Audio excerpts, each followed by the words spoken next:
Good afternoon, everyone. This is Paul with Denver Decks. Just wanted to take a few minutes to discuss grade level decks with you.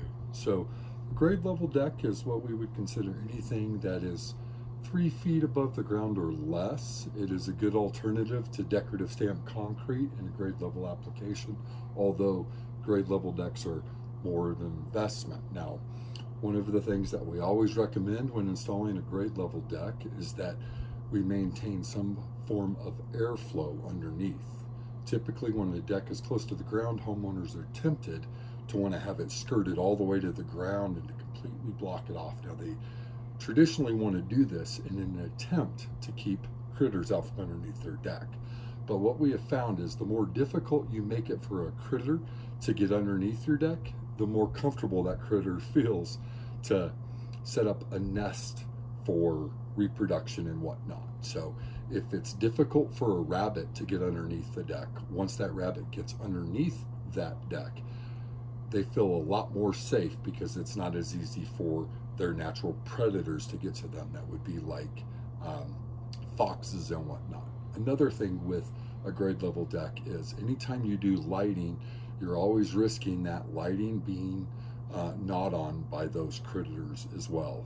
For whatever reason, rats and mice and rabbits like to gnaw on those wires. So that's something you always want to keep in mind when installing a grade level deck. Now, the other things that we want to make sure that you're aware of is any deck under 28 inches does not require a rail, although we do recommend that you install rails in most deck environments, because when you do not have a rail, you don't feel comfortable with your furniture within a few feet from the edge of the deck. So let's say your deck is 18 inches off the ground and it goes out 12 feet. You have a table with a chair and somebody's sitting there relaxing after a meal. Without a guardrail, they're not going to feel super comfortable sliding their chair back to cross their legs. So that's something that you always want to keep in mind as well. And then the last consideration would be the stairs. So code is very specific on what's required for stairs, and as you get closer to the ground, anytime you have 2 stairs and then the deck or landing, you do not have to have handrails on those stairs.